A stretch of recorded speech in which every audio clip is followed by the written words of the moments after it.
Did you even know they took gifts? So why is this here? So let's keep going. Number two, for the purposes of federal income. Let's stop. Let's go back. Let's go back. Total income. Federal. This is a federal form. Federal income. All right. For the purpose of federal income, estate, and gift taxes, property accepted under paragraph 1 shall be considered as a gift or bequest to or for the use of the United States. Now, okay, just for the sake of what is bequest?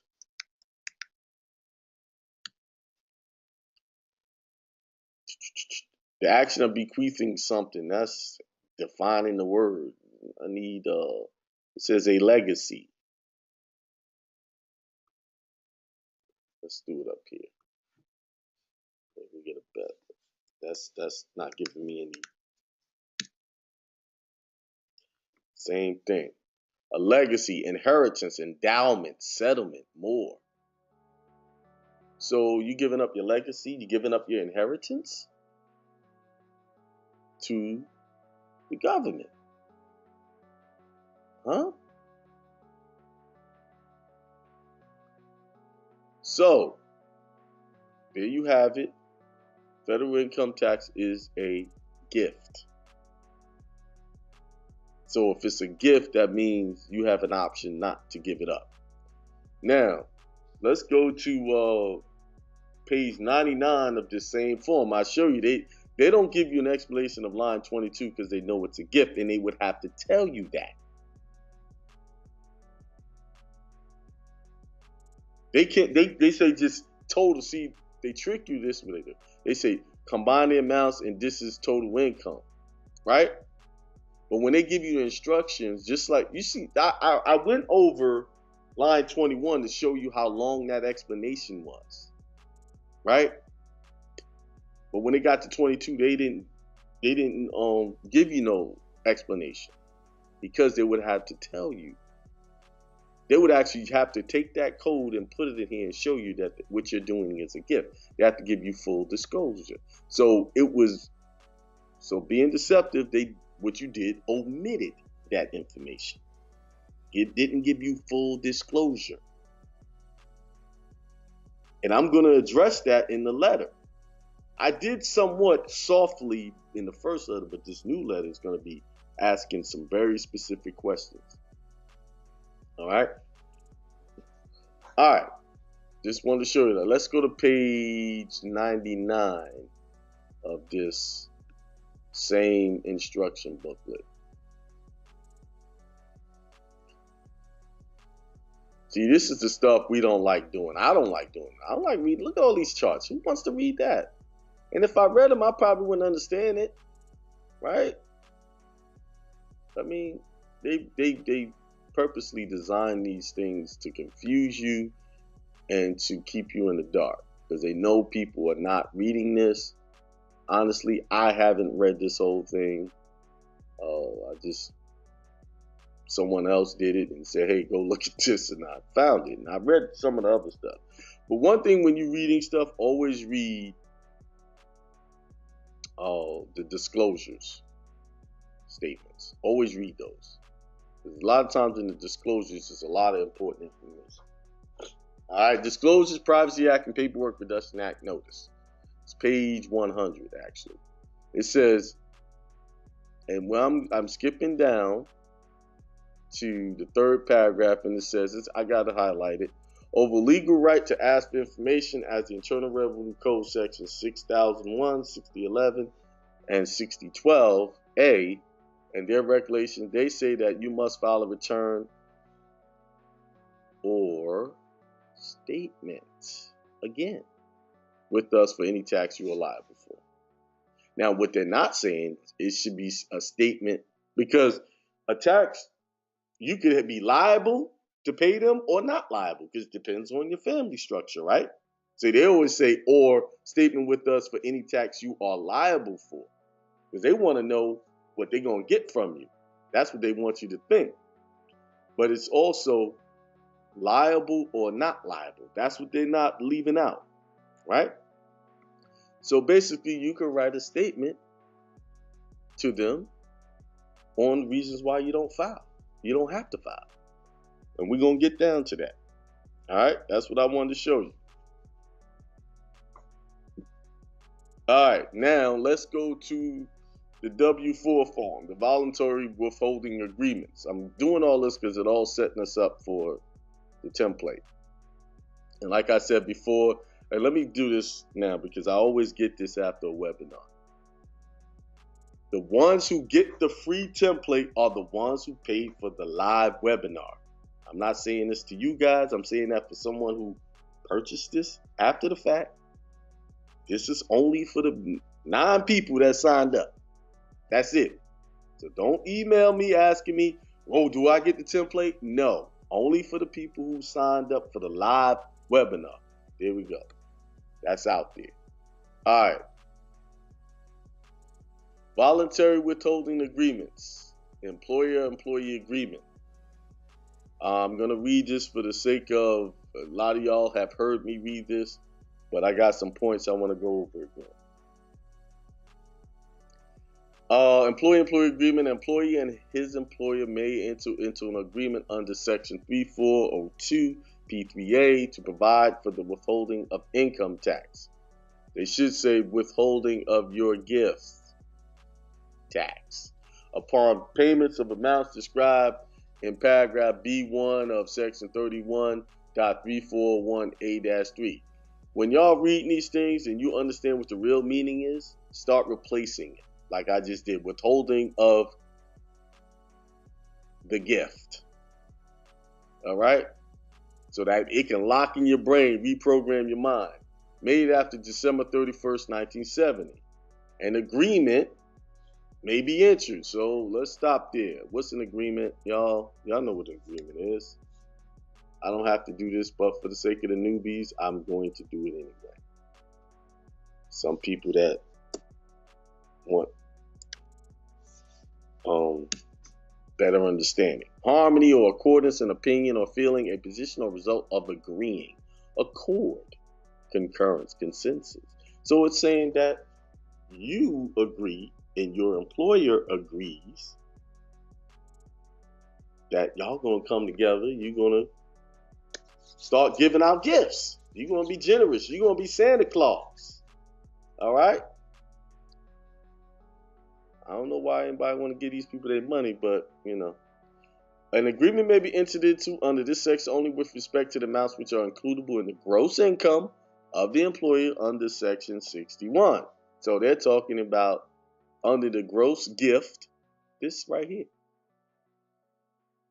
Right there. Line 22. All right. All right.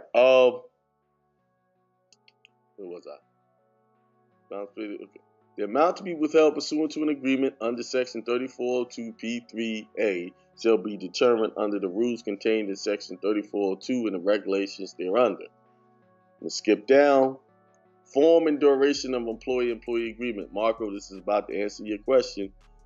1.1. Except as provided in subdivision 2 of this subparagraph, an employee who desires to enter an agreement under Section 3402P3A shall furnish his employer with a Form W-4, executed in accordance with the provisions of 3402F and regulations thereunder. The furnishing of such Form W-4 shall constitute a request for withholding. So that's your formal request, that W-4 form.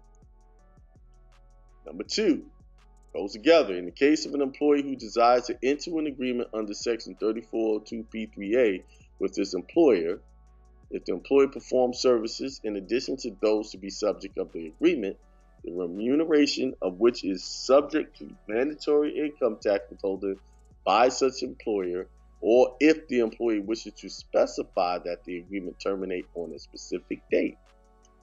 So you can furnish them and give them a date you wanted to terminate. Okay? The employee shall furnish the employee with a request for withholding, which shall be signed by the employee and shall contain the name, address, and social security number, or the account number of the employee making the request, the name and address of the employer, a statement.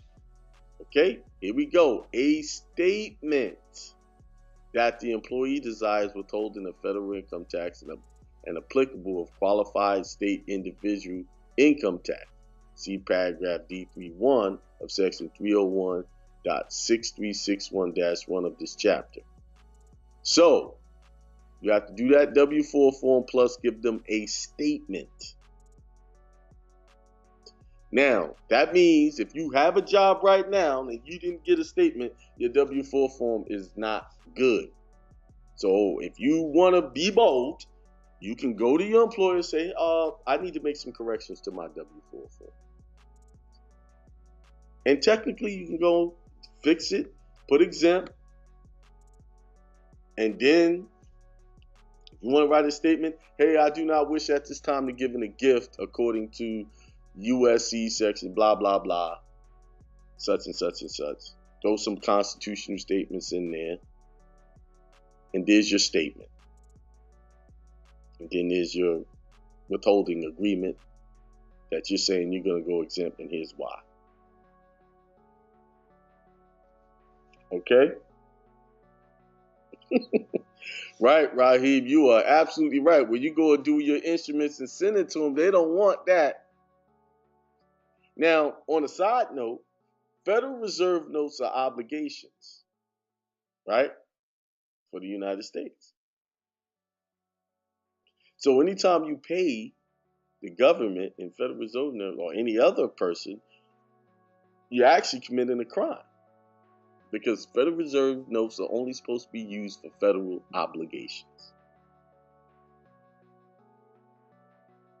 But that's what they want. See, they don't want to tell you that. All right. If the employee desires that the agreement terminate on a specific date, the date of termination of the agreement. So it's telling you how you do. I want y'all to take a little bit of money, but here's the date it needs to stop. So if you do a statement, say this statement is in compliance with these rules, and I would copy and paste this whole rule into my statement. You see what I'm saying? Now, if accepted by the employer as provided in subdivision 3 of the subparagraph, the request shall be attached to, request shall be attached to and constitute part of the employee's form W-4.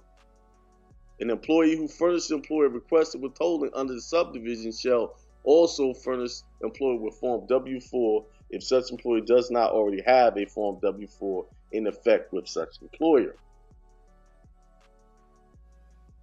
So your statement, and this is what need to be all the information that need A, B, C, and D with your W-4. That's how I would be filling these things out. Now let's go to 2. An agreement under section 3402P3A shall be effective for such period as employer-employee mutually agreed upon. However, either the employer or the employee may terminate the agreement prior to the end of such period by furnishing a signed written notice to the other. Unless the employer and employee agree to an earlier termination date, the notice shall be effective with respect to first payment of an amount in respect of which the agreement is in effect, which is made on or after the first status determination date. January 1st, May 1st, July 1st, and October 1st of each year.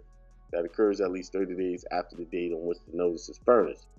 If the employee executes a new Form W-4, the request upon which an agreement under Section 3402B3A is based shall be attached to and constitute a part of such new Form W-4. Here you go. All of that's an agreement. You can opt out of it, but if you're going to opt out of it, do everything in writing and according to how they give you the remedy. No, I'm not telling you how to. I told you I ain't telling you how to fill out W-4 forms, because y'all get fired. Y'all not going to blame me. Nope. Y'all going to have to study this and fill it out. I mean, most people who don't want the money coming out, they say exempt, but what happens is They won't take federal and state income tax, but they'll still take FICA.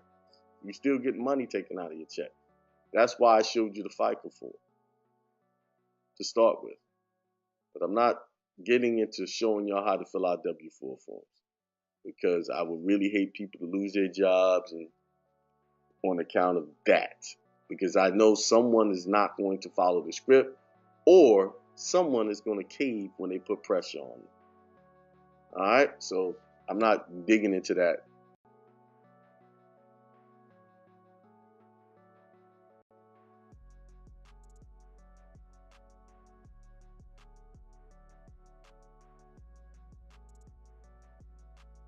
That static are being sacrificed. And that's if your stuff's not available, they can't hear it. Sometimes you gotta feel your way through the dark, and I struggled all the way up into the minute. Peace, prosperity, and extreme wealth to all.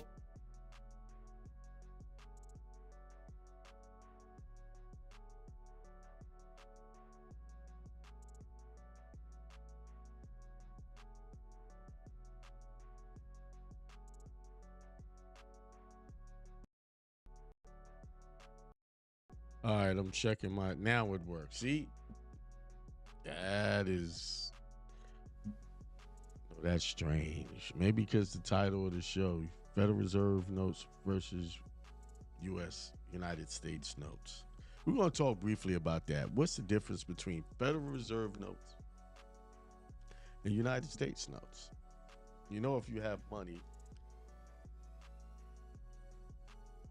this $5 bill on here in the black portion. Let me see if my camera will catch it.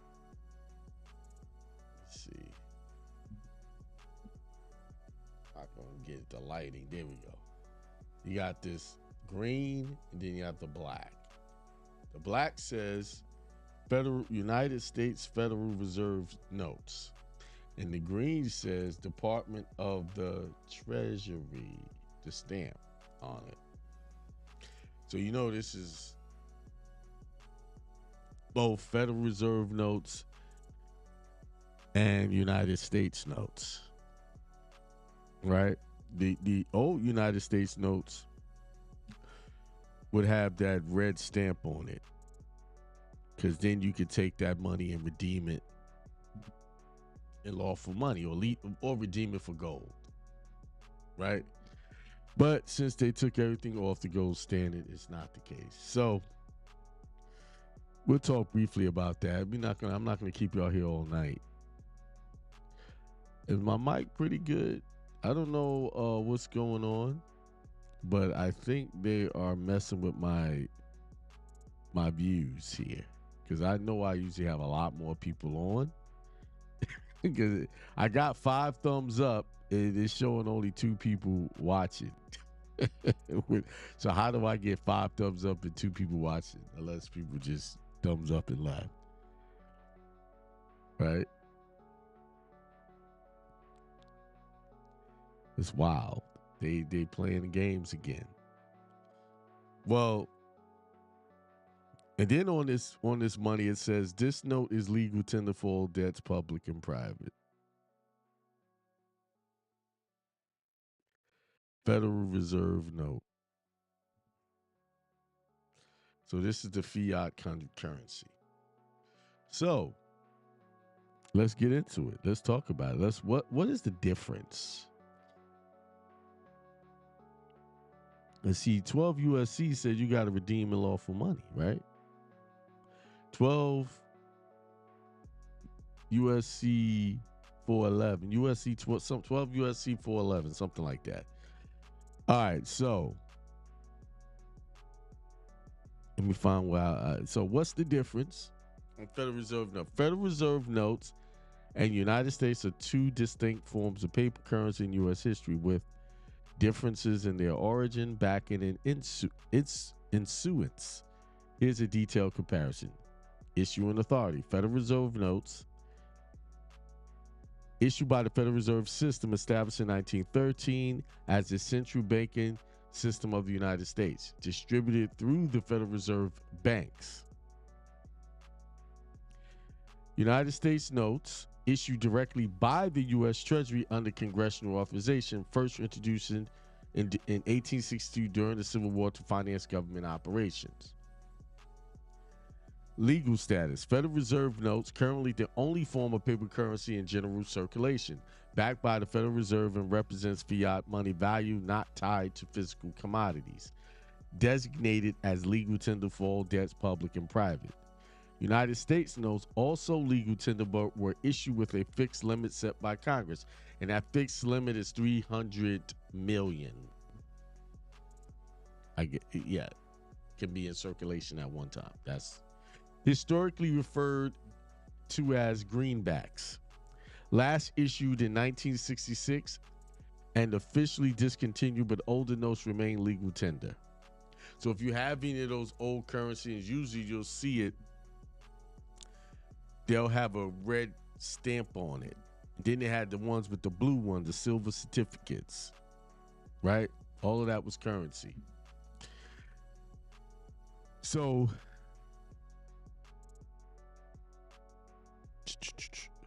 Federal Reserve notes not backed by gold or silver, but by the full faith and credit of the U.S. government and the Federal Reserve assets. United States notes, originally not backed by gold or silver when introduced, but they're required gold reserves under the Gold Standard Act of 1900. Both types of notes are similar in design, but United States notes can be identified by a red seal or as opposed to the green seal on Federal Reserve notes. The wording United States note on the face of the bill instead of Federal Reserve notes. I'm kind of disagreeing with that because this says, that green stamp says United States of the Treasury. And we know that the Federal Reserve System is not a federal or government entity, basically. It's more or less of a contractor that, let's see.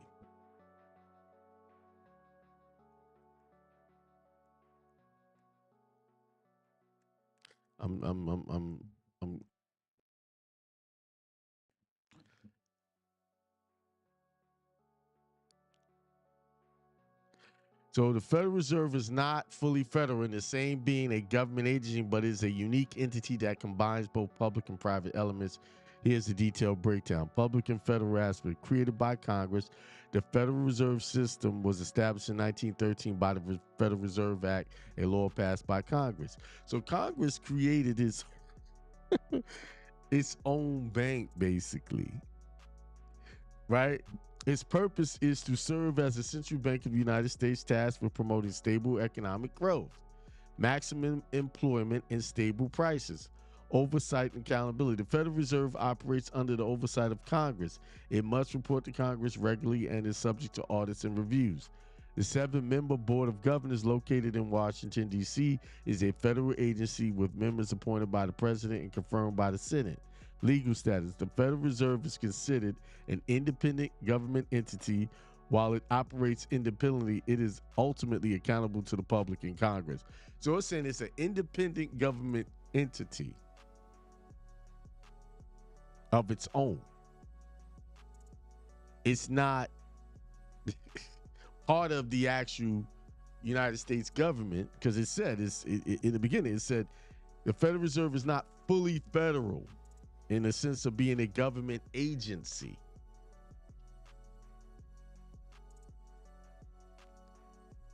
But it is sort of like an independent government of its own. Private and independent ownership. The 12 regional Federal Reserve banks are structured as private corporations. Member banks, commercial banks that are part of the Federal Reserve System hold shares in these regional banks. So it's a corporation with member banks holding shares. These shares do not grant ownership in the way typical corporate shares do. Instead, they are a requirement for membership in the system and entitle the banks to fixed dividends. So they get dividends. Wow. Okay. Decision-making independence. The Federal Reserve conducts monetary policy independently of political influence. This means it can make decisions on interest rates, money supply without needing approval from the Congress or the president. This is how it acts as an independent government. So it's an independent monetary government of its own. Okay? Hold on. Self-funding. The Federal Reserve does not rely on taxpayer money for its operation. It funds itself through income earned from its activities such as interest on government securities. Any profits beyond operating expenses are returned to the U.S. Treasury. So any profit beyond operating, so any profits go to the Treasury. The Federal Reserve is a hybrid entity. Federal aspect, created by Congress, operates under public laws, overseen by the Board of Governors, a federal agency. Private aspect, regional banks are privately structured and owned by member banks, and the system operates independently of the day-to-day political control. This unique structure was designed to balance public accountability with the independence necessary for effective monetary policy. While it has federal in its name, it is not fully a government agency nor a private corporation. So it's a public corporation. So there you have it. So there you go on the federal. So let me go back to these United States notes.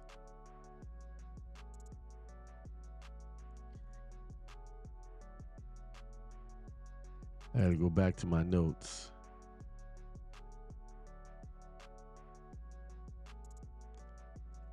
Kind of jumped around.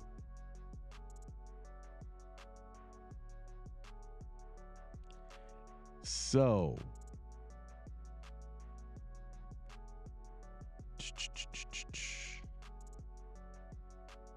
all right. So I was on United States notes. Current stats: Federal notes actively issued and prominently form of U.S. currency.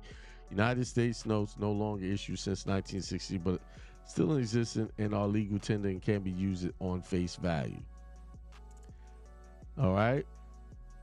Now, how do you redeem Federal Reserve notes in lawful money? Redeeming Federal Reserve notes in lawful money is a concept rooted in the historical monetary system of the United States. While Federal Reserve notes are legal tender and widely used, the idea of redeeming them for lawful money is less relevant to them because the U.S. no longer operates under the gold or silver standard.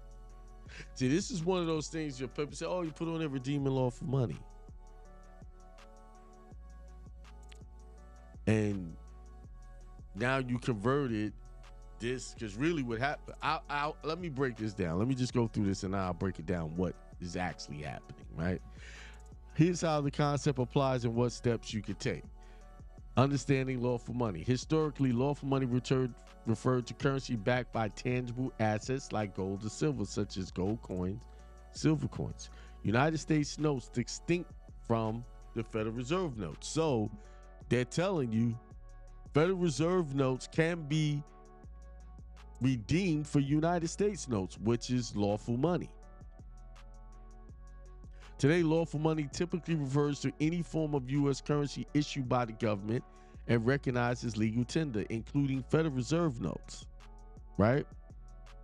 Why this says including Federal notes? Because this money has a double side to it. It's got two seals on it. It got the Federal Reserve Treasury seal on it, and it's got the Federal Reserve System seal on it. So you have a public and a private side to this money.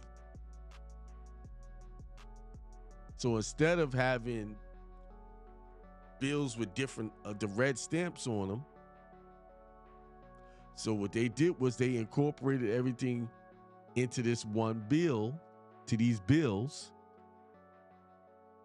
and it's you that got to activate the lawful side of it by the way you use it, right? That's what is taught. So how do you, okay, I got $5 here. And I say, well, go to the bank. And I say, I'm depositing this, but I want to redeem it in lawful money. What's going to happen? Let me keep reading. Then I'll break it down. Redeeming Federal Reserve notes, statutory basis. The Federal Reserve Act 12 U.S.C. Section 411 states that Federal Reserve notes are redeemable in lawful money at the Federal Reserve Bank or the U.S. Treasury. Historically, this meant gold or silver, but the U.S. abandoned the gold standard in 1933 and the silver standard in 1968. Now, lawful money simply means other forms of U.S. legal tender, such as coins or other Federal Reserve notes. Current process. To redeem Federal Reserve notes, you can technically present them at the Federal Reserve Bank or the U.S. Treasury. However, since Federal Reserve notes themselves are legal tender, you would likely receive the same type of currency in return. So, really, if you went to the Federal Reserve window, you turn this in and say, I want lawful money, they're just going to give you this back. They're going to take this and give you another $5 bill. Or if it's a $20, that's all they're going to do. And I know someone who did that, went there, hey, I want redeem these in lawful money. All he did was give him back the money he had.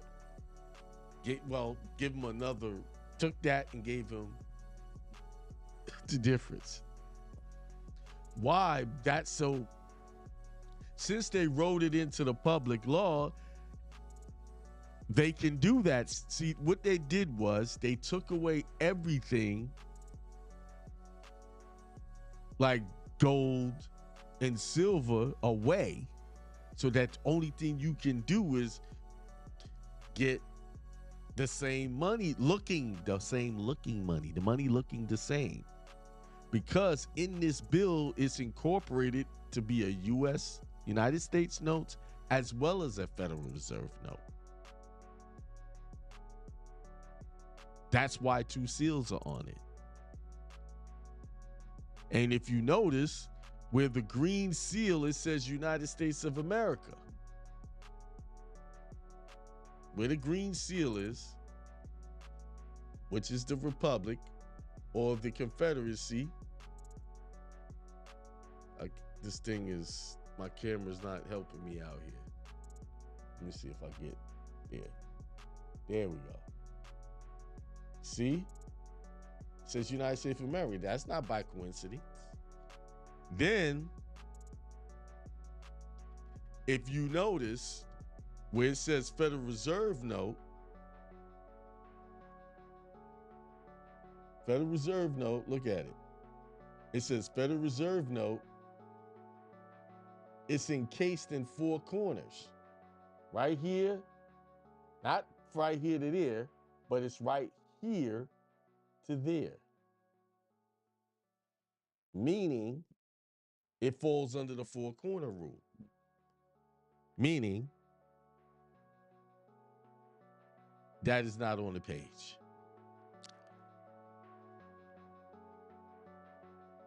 You see?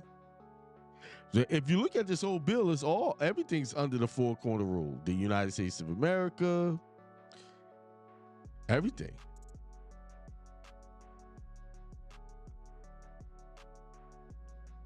Yep.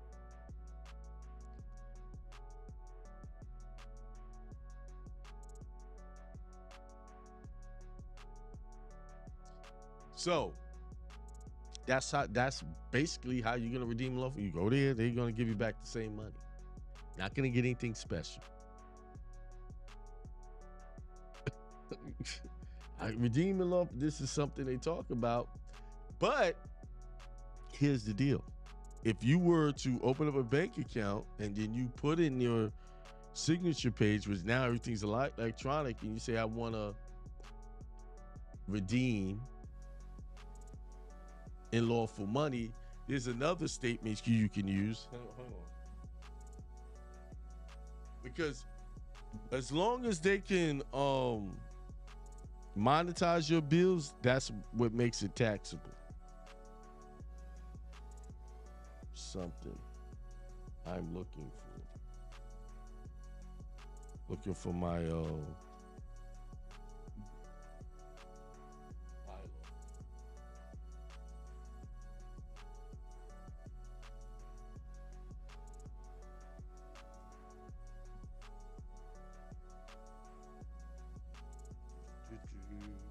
you know what?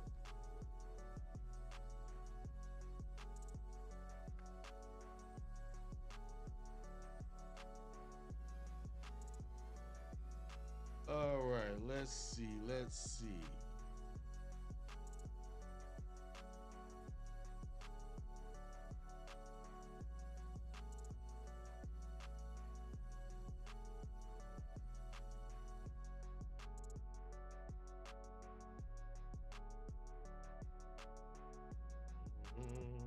me a second. I'm looking for some specific verbiage, which I can't particularly put my hands on right now. So I have to look here. Let's see. Some other language you should be aware of.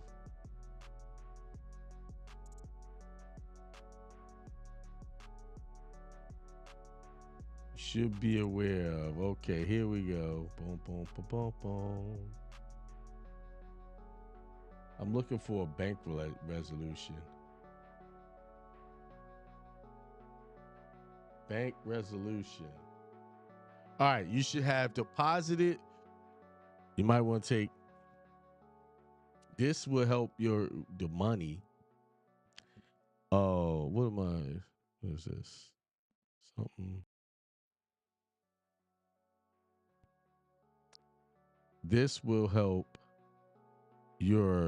so your money becomes non-taxable. Deposited for credit on account or exchanged for non-redeemable Federal Reserve notes. Or you can put deposited for credit on account or exchange for United States notes. Or you could put redeem in lawful money. 12 USC 411. Those are 3 ways you can say that. 3 ways. Go back to the recording to catch it. All right, now let me go back to what I was reading here.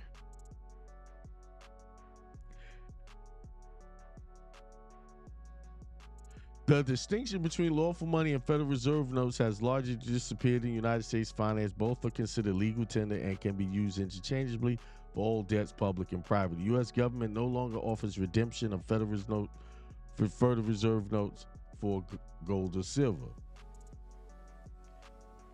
So here's where they start talking about what a lot of people teach. Some people invoke the concept of lawful money as part of a sovereign citizen or tax protester arguments. However, these interpretations are not recognized by court or the IRS. They are not recognized. Many people went in there arguing these points and they've all lost. Federal Reserve notes are fully backed by the U.S. government, and there is no functional financial advantage to redeeming them for other forms of currency. I agree with that.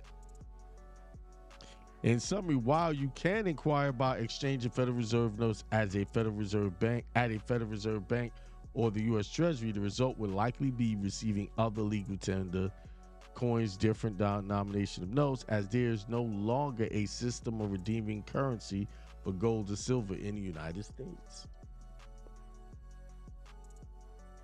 See?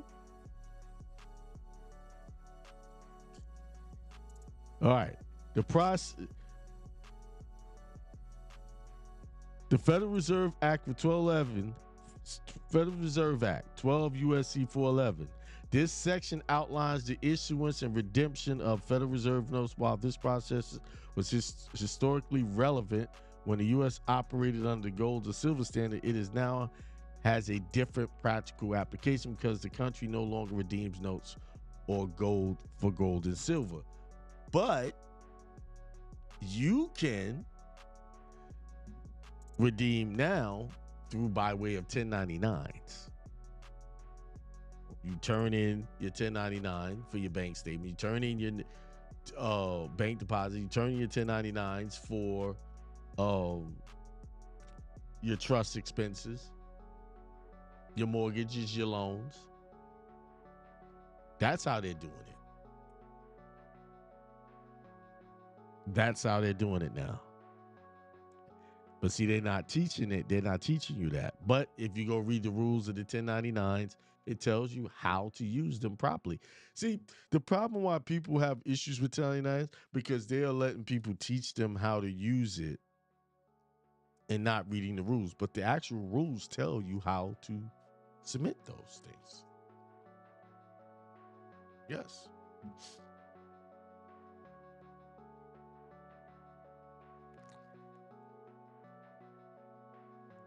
The phrase redeemed in lawful money on demand historically referred to the ability to exchange federal notes for gold or silver. Today, lawful money is interpreted as any form of U.S.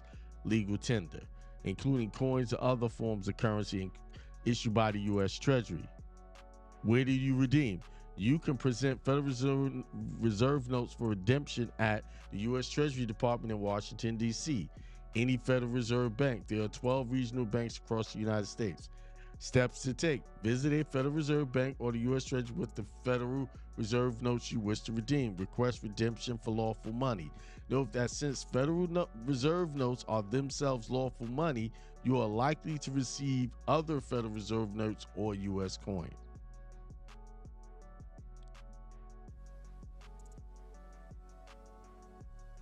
Federal Reserve notes are obligations of the United States and are legal tender for all debts, taxes, custom duties, and public charges.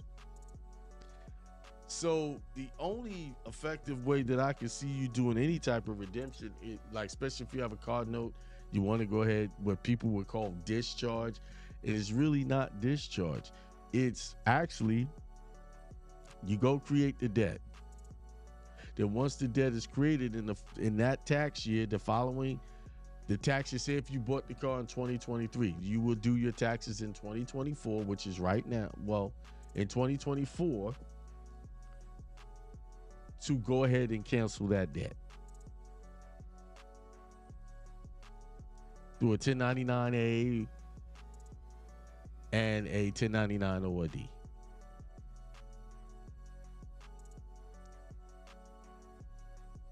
And then because that was made, that loan was created, that, you know, you just created debt, and all Federal Reserve notes are what? A note is what? What is a note? What's the definition? Actually, this is my Peter book, Dictionary of Finance and Terms. What's a note?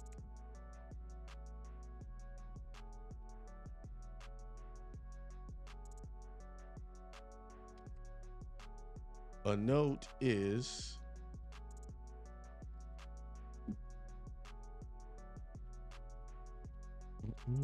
it's a debt.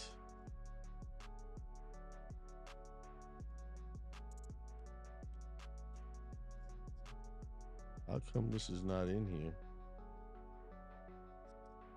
It's not in my book. Maybe let's see. Oh, there it is.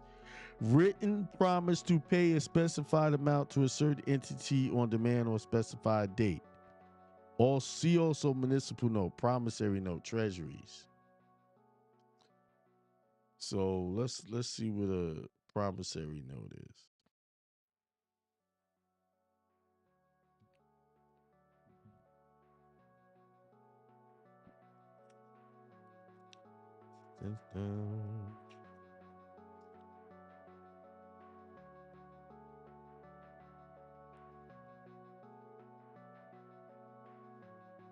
Written promise committing to make it to pay the payee a specified sum of money either on demand or at a fixed determinable future date with or without interest. Instruments meeting these criteria are negotiable, often called simply a note.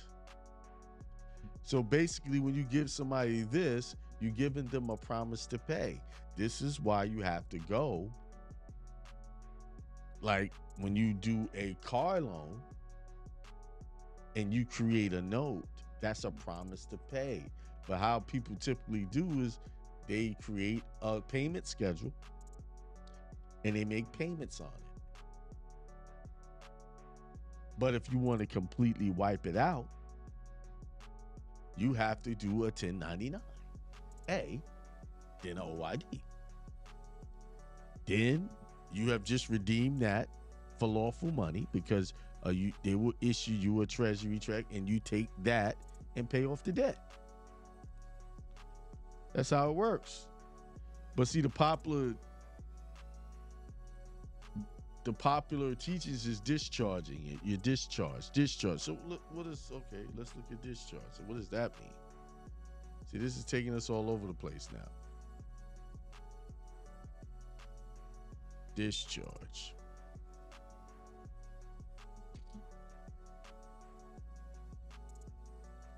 Discharge.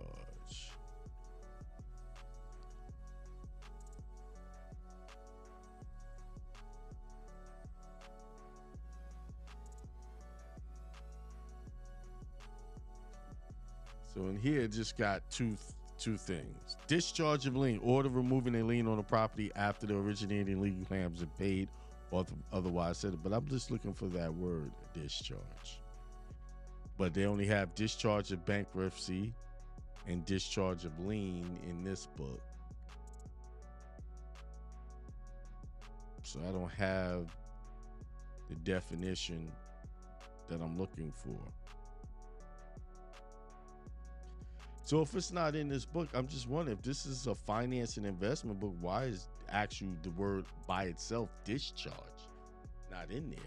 But let's see if there's another word in here.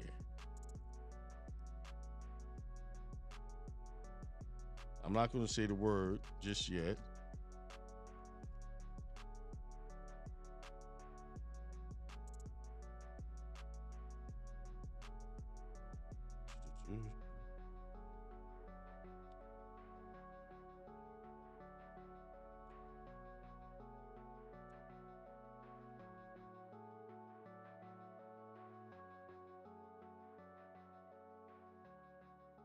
Well, redemption is interesting. It says redemption, repayment of debt, security, or preferred stock issue at a preferred majority at par at a premium price. Mutual fund shares redeemed at net value when a shareholder's holders are liquidated. Redemption date, redemption fees, redemption price.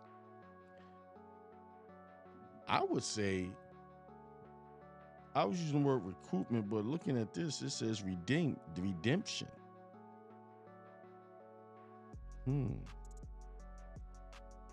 I gotta make a note of this. Because when I look at this, redemption. When I started calling it recoupment, it was the best thing I could come up with because I didn't want to use the term discharge because everybody was teaching that and no one was getting any remedy from that. So I didn't want to be connected with that.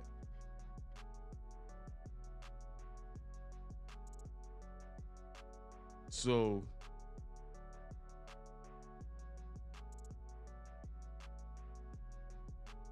but it looks like, to me, redemption is a better term based on these definitions I'm looking at. But I'll leave that for another conversation. Interesting. I'm sitting here studying right on the air. So, is lawful money taxable? Yes, because some people will try to tell you no, it's not. It is taxable because everything's a tax in this system. Everything's a tax. All right. Unless, now, are you taxable? You, the person? No, because you born into this world free. And because you accepted their entity, let me just be clear. What's taxable? If you're using that social, that's their product. That's their creation. Yes, it needs to be taxed. This is why other entities were created or what is available to you that is not taxable, like churches. And it's integrated auxiliary. So anything associated with that church that you create and connected to it, it's not taxable. As long as it's part of your activities as a church. So that means you must specifically identify that in your bylaws. So you can't just create a church and just start doing whatever and not have your activities identified in that document as being church activities, temple activities, mosque activities. What's the other one? Synagogue activities. You have to clearly define what your activities are. as a religious organization or religious entity. I don't like to say religious organization because that's what happens when you fill out that form to become recognized and tax exempt. You become a religious organization, which now falls under the jurisdiction of the IRS.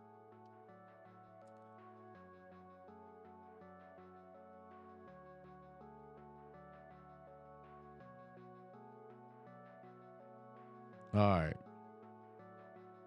And there you have it. There's the difference between United States Federal Reserve notes. There's really no difference if you don't understand what the seals are. And if you go to Federal Reserve note and try to redeem in lawful money, all they're going to do is give you back the same money you gave them. Something that looks the same. If they take it at all. All right. Okay, now.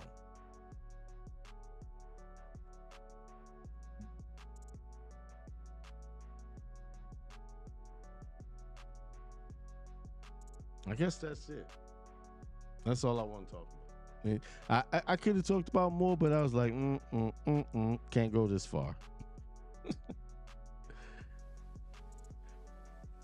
All right, people. That's it for Tuesday. I'm done.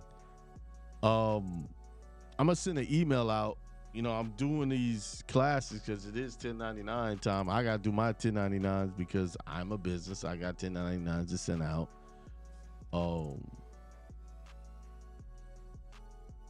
For people we did business with, and people are sending 1099s to us. So if you want to understand 1099s more, I sent the email out a couple of days ago. You can pick whatever time you want. It's not just like a webinar where a whole bunch of are on at the same time. It's like making an appointment with me and we'll discuss 1099s. I have templates, and with that you'll get a whole slew of files and videos to further understand after the conversation. The conversation will be probably about 30 minutes to an hour, as much as you need, no more than an hour, and then the rest you have material that you can study these things. But the best place to really study 1099s is read the instructions. The IRS tells you how to use them, when to use them, when to mail them, period. All right, peace. I'll check y'all later. And that static are being sacrificed, and that's if your stuff's not available, they can't hear it. Sometimes you got to feel your way through the dark, and I struggled all the way up into the minute. Peace, prosperity, and extreme wealth to all you guys. This is Hindsight Radio.